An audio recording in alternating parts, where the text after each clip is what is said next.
Hello, welcome to the Three Geeks podcast. My name is Jason, joined by nobody.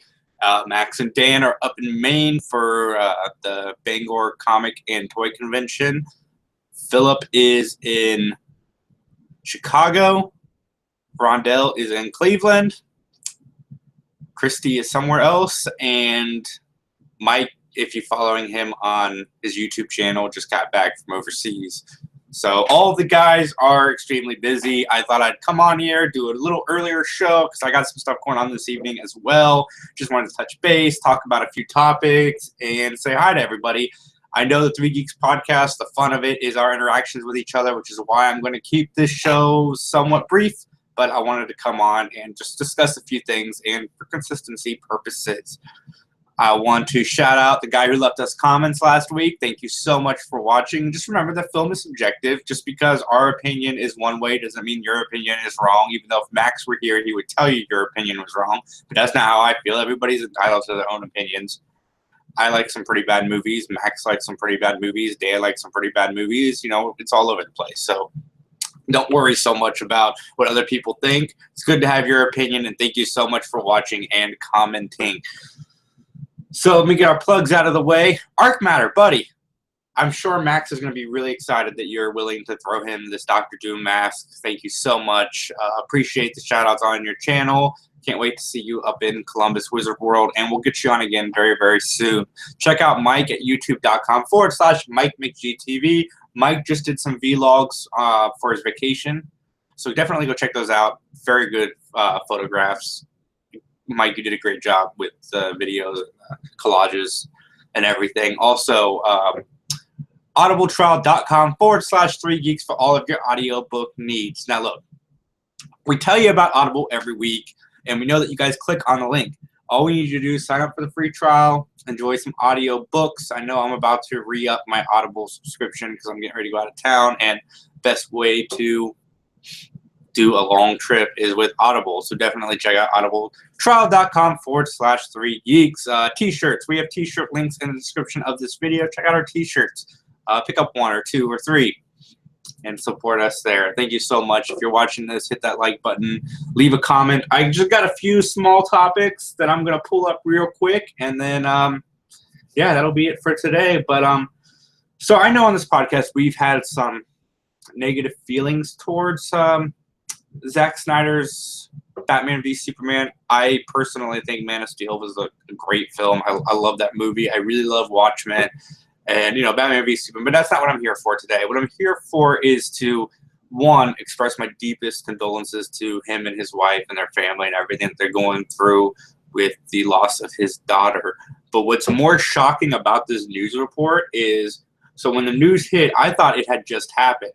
But the fact that it happened back in March and it just now was surfaced, it's really shocking that the news media, there's no way that this story, like some news outlets didn't know about this, but the fact that they were able to, you know, not run with it and respect the wishes of the family, kudos, because, you know, in 2017, you know, we always focus on the negativity of humanity, you know, whether you're for Trump or against Trump, or, you know, news stories running with stories that maybe they should or shouldn't.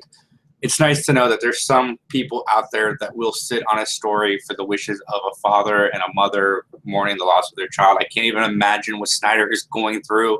The fact that the studio went to him and said that we don't mind delaying this film if you want to take the time. He said no.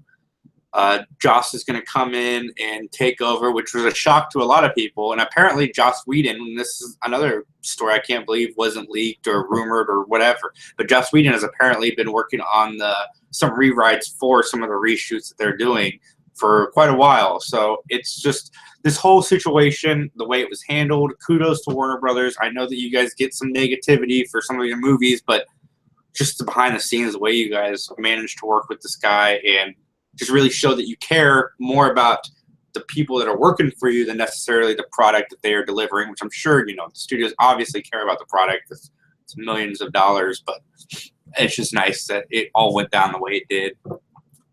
Very surprising at this day of age. But again, just my deepest sympathies, and to everybody at the Manchester bombing. sympathies there too. I don't even know how anybody can, like, how you feel about it. It's crazy. My last thing that I wanted to touch on real quick is Twin Peaks. Now, as you know, I am new. I didn't have to wait a long time to get the resolution to the season 2 finale. Twin Peaks it has become one of my favorite shows. The first season and I think 6 or 7 episodes of season 2 are some of the best television ever. And during season 2, David Lynch, stepped away from Twin Peaks. I don't know the exact reasoning. I think he had some issues with the studio because the Laura Palmer murder was never supposed to be resolved. It was supposed to just be a through line that went through the series.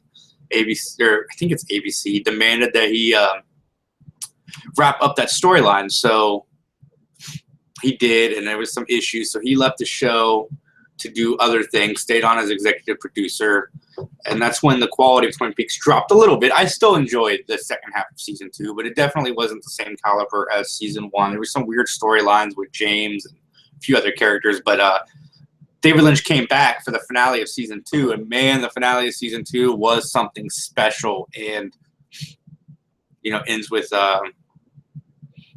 Cooper presumably possessed. Spoiler alert, sorry. So anyway, going into the new Twin Peaks, it literally, because in the original they referenced "We'll see you in 25 years." So this show picks up right there, and I'm not going to get into any spoilers for the Twin Peaks return. All I'm going to say is if you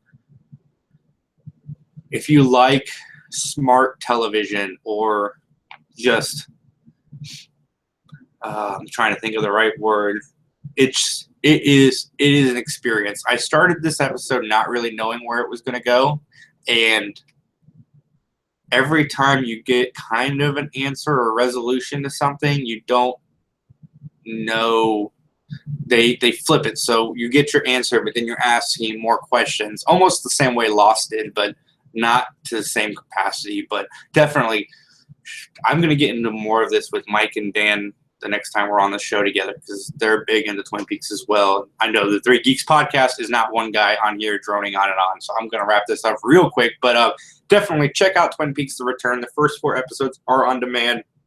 I watched them all within the first 24 hours, which sucks because now I have to wait till next week before I get episode 5, but that's fine.